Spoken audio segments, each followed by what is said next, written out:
आज मंगलबार मेरो बिदाको दिन। बिहानै अलिकति युरिया मल अनि पछि अर्नी झोलामा कुट्रो पारेर म पेशीतिर लागे।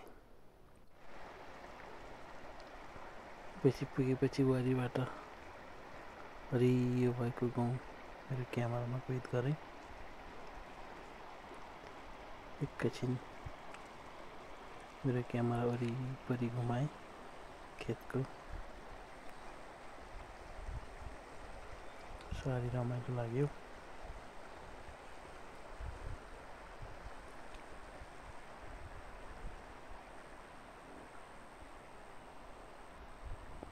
अनि पछि म फेरि खोलो तरेर पारी खेतमा गएर एकचोटि फेरि क्यामेरा हाम्रो त्यो तोरी जस्तैको ठाडो यो गाउँ उ कोसाउनी त्यही तोरी जस्तै छ। अनि फेरि वारी झरेर तरेर बाँसको टुक्राको चोया काट्ने काममा म व्यस्त भएँ। दिनभरि चोया काटियो। काट्दा काट्दै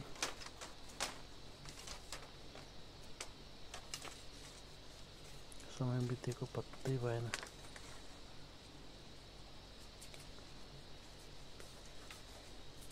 दाइसँग पनि भेट भयो।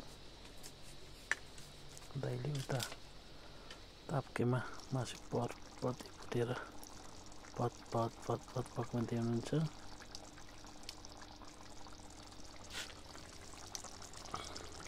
पहेँला चुक्टा पर्दै फुटेर ग्रेभीसितको झोलीमा मासु पर्दै हुनुहुन्थ्यो। म चाहिँ यता चोया काट्ने क्रम जारी नै थियो मेरो। त मासु पाक्दै थियो। तलपट्टि लम्ची खोलो कल बग्दै थियो। खोलो सुनसान हुँदो रहेछ आजभोलि। चिसोले गर्दा होला, पानी पनि चिसो। त्यही भएर मान्छेहरू खासै खोलाझालतिर आएनछ। अनि फेरि वारीबाट पारी खेततिर क्यामेरा एकपटक फेरि घुमाए। पकटा पकटी सबै गरेर मल हाल्ने भइसकेको रहेछ गहुँ।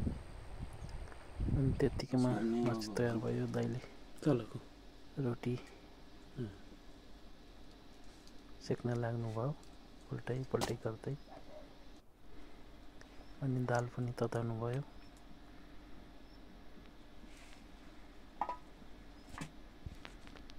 दाल तातिसकेपछि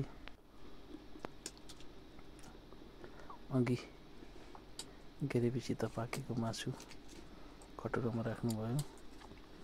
अनि दुई भाइले खान सुरु गर्यो। चिउरीको दाउरा काट्यो। उसको रोटी दाल मासु मजाले दुई भाइले खाइयो।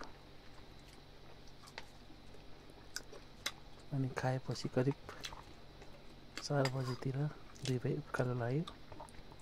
दाइ आफ्नो घरतिर लाग्नुभयो। अनि म आफ्नो आजको मेरो मङ्गलबार यसरी बित्यो। धेरै भएको थियो, बेसी नझरेको। आज झरियो, रमाइलो भयो।